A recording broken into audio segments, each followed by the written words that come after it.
Good morning students. आज हम लोग पढ़ेंगे national income by value added method. बच्चों, इसके पहले हम लोगों ने नेशनल इनकम मेथड से और नेशनल इनकम एक्सपेंडिचर मेथड से निकालना सीखा है। आज हम लोग पढ़ेंगे national income value added method से कैसे निकालते हैं। बच्चों देखिए, बहुत सिंपल सी बात है। जब हम कोई भी प्रोडक्शन यूनिट किसी फर्म किसी वस्तु का उत्पादन करता है तो वह वस्तु सीधे तो उत्पादन हो नहीं जाती। उसके लिए उसे विभिन्न प्रकार के रॉ मटेरियल्स की आवश्यकता होती है। अब वह जो रॉ मटेरियल्स होते हैं, वो कोई भी रॉ मटेरियल सीधे किसी वस्तु के उत्पादन में प्रयोग में नहीं लाया जाता है। उसको विभिन्न प्रकार के उत्पादन प्रक्रिया से गुजरना पड़ता है। तो बच्चों, प्रत्येक उत्पादन प्रक्रिया में, प्रत्येक प्रोडक्शन स्टेज में कुछ ना कुछ वैल्यू ऐड करना पड़ता है। तो एकदम संक्षेप में हम विभिन्न उत्पादन प्रक्रियाओं में विभिन्न प्रकार के रॉ मटेरियल्स में जितनी वैल्यू को ऐड करते जाते हैं उसी को हम वैल्यू एडेड कहते हैं। अगर हम इसके मीनिंग पर आए तो वैल्यू एडेड क्या है? Value added refers to the addition of the value to the raw material by a firm. कोई भी फर्म जो रॉ मटेरियल खरीदता है, किस लिए? किसी भी वस्तु का उत्पादन करने के लिए, तो उसमें वो जो वैल्यू ऐड करता है, कब? During its production activity, it is known as value added. So students, value added means क्या? वैल्यू एडेड का जो फार्मूला होता है वो है value added equal to value of output minus intermediate consumption. यानी value of output minus intermediate consumption. So what is value of output? It is the value of the final products which are produced by the production unit. But what is intermediate consumption? Students, intermediate consumption क्या होता है? Intermediate consumption, जैसे आप जानते हैं किसी भी वस्तु के उत्पादन के लिए हमें फैक्टर ऑफ प्रोडक्शन की जरूरत होती है, लेकिन उस वस्तु को के फैक्टर ऑफ प्रोडक्शन, उस वस्तु को उत्पादन करने के लिए फैक्टर ऑफ प्रोडक्शन के अलावा भी हमें विभिन्न प्रकार की वस्तुओं की जरूरत होती है, जैसे एग्रीकल्चर, जैसे फर्टिलाइजर्स, पेस्टिसाइड, इन सारी चीजों की आवश्यकता होती है। तो उसमें भी कुछ कॉस्ट इंक्लूडेड होती है। तो वो जो कॉस्ट होती है वो इंटरमीडिएट कंजप्शन के अंतर्गत आती है।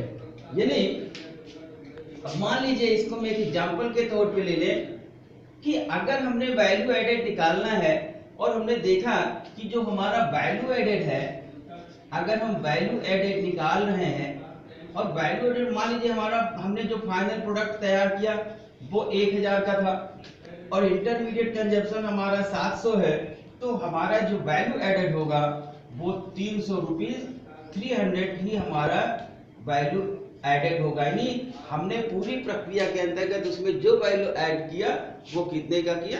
300 का।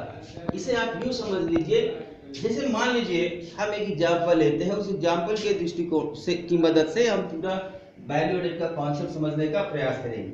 जैसे कोई फार्मर है, फार्मर ने क्या किया? फार्मर ने 80 केजी व्हीट का प्रोडक्शन किया। मान लीजिए कोई फार्मर है, उसने 80 केजी व्हीट का उत्पादन किया और ये जो 80 केजी व्हीट का उत्पादन था इसको इसने जो है सेल किया। किसको? फार्मर को। कितने में? ₹800 में। अल्टीमेटली इस फार्मर ने जो 80 केजी व्हीट का उत्पादन किया था इसको 800 रुपए में मिलर को बेच दिया। अब इस मिलर ने क्या किया? इस मिलर ने, जो बेकर था, उसको मिलर क्या करेगा? मिलर फ्लोर बनाएगा, आटा बनाएगा और उस आटे को जो है बेकर को भेजेगा। इस यहाँ पे क्या किया? सेल इसको कितने में? 1000 रुपए, ₹1000 का भेजा। तो यहाँ पे वैल्यू ऐड कितना हुआ? ये 800 तो था, इसमें वैल्यू ऐड कितना हुआ? 200 बेटा।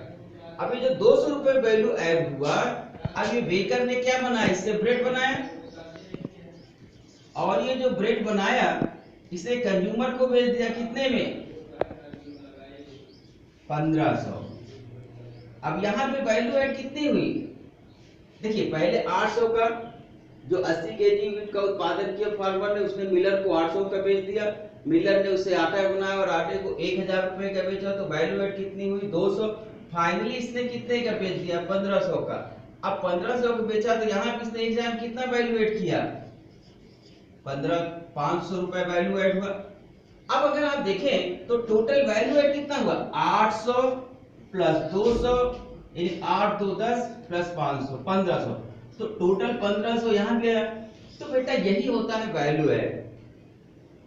टोटल वैल्यू एड कितना हुआ 1500 रुपए। तो यहाँ पर आपको ध्यान देने वाली बात है, अगर आप इस दृष्टिकोण से चलते हैं कि हमने 800 रुपए का फार्मर ने प्रोडक्शन किया, 800 रुपए का वीट उसने बेचा, फिर उसने उसे जो आटा बना उसको 1000 रुपए में बेचा तो 1800 हो गया, और फिर जब फाइनली 1500 का बेचा कंज्यूमर को तो 3300 हो गया। वो वैल्यू ऐड नहीं होगा। It is the total value of जो आउटपुट, जितना हमने उसको फाइनल वैल्यू को, फाइनल प्रोडक्ट को बनाने में जो हमने वैल्यू को इंक्लूड किया, वो होता है वैल्यू ऑफ आउटपुट। हमारा जो इंटरमीडिएट कंजप्शन होता है वो होता है कि हमने उस प्रोसेस के दौरान जितनी भी फर्टिलाइजर, पेस्टिसाइड, इन सब चीजों का प्रयोग करने में जो लगाया। तो यहाँ पे क्या हुआ, यहाँ पे जो हमारा वैल्यू एड हुआ कितना हुआ 800 प्लस 200 प्लस 500 यानी टोटल 1500। तो यही जो 1500 होता है यही होता है value added, value addition in the production activities. और इसी को हम विभिन्न, जब भी हम नेशनल इनकम काउंट करते हैं तो उसमें इसी वैल्यू को हम ऐड करते हैं, इसी को हम बोलते हैं वैल्यू एडेड। अब बेटा यहाँ पे एक चीज और ध्यान देने वाली बात है कि जो वैल्यू ऑफ आउटपुट होता है, अब यही ब्रेड क्या है, यही ब्रेड जो बेकर्स होंगे वो फाइनली कंज्यूमर को सेल करेंगे, फाइनली कंज्यूमर के द्वारा यह सेल की जाएगी।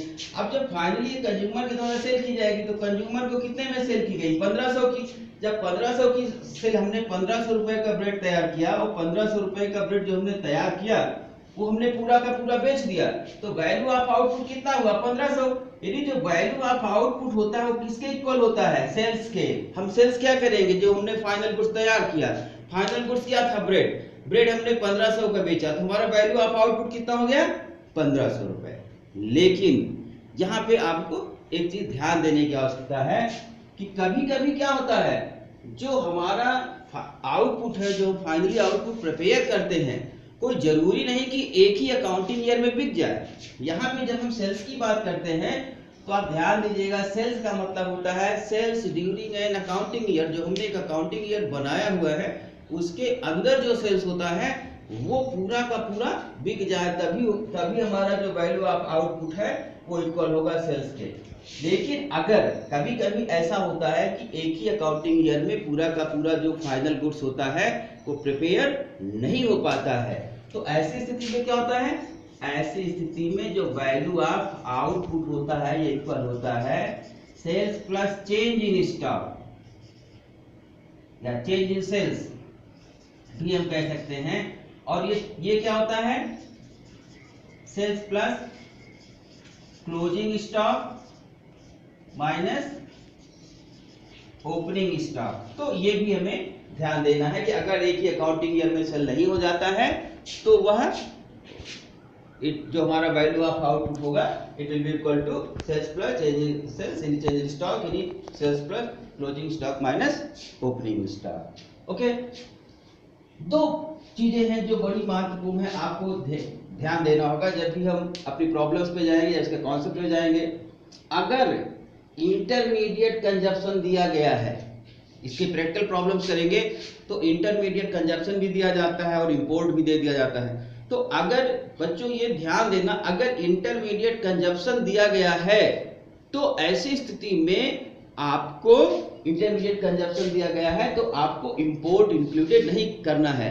If intermediate consumption and import both are given together then you have to include only intermediate consumption. लेकिन अगर डोमेस्टिक परचेज दिया गया है तो ऐसी स्थिति में आपको इंटरमीडिएट कंजप्शन इंपोर्ट को इंक्लूड करना होगा। जैसे मान लीजिए कि अगर इंटरमीडिएट कंजप्शन दिया गया है 600 रुपए और इंपोर्ट भी दिया गया है 200 रुपए, तो ऐसी स्थिति में आपको इंपोर्ट को छोड़ देना है, इंटरमीडिएट कंजप्शन को ही इंक्लूड करना है। लेकिन अगर डोमेस्टिक परचेज दिया गया है डोमेस्टिक परचेज दिया गया हो 500 रुपए, इंपोर्ट दिया गया हो 200 रुपए, तो ऐसी स्थिति में इनको दोनों को ही आपको नेशनल इनकम में इंक्लूड करना होगा। यानी टोटल 700 रुपए होगा, ये आपको इंक्लूड करना होगा।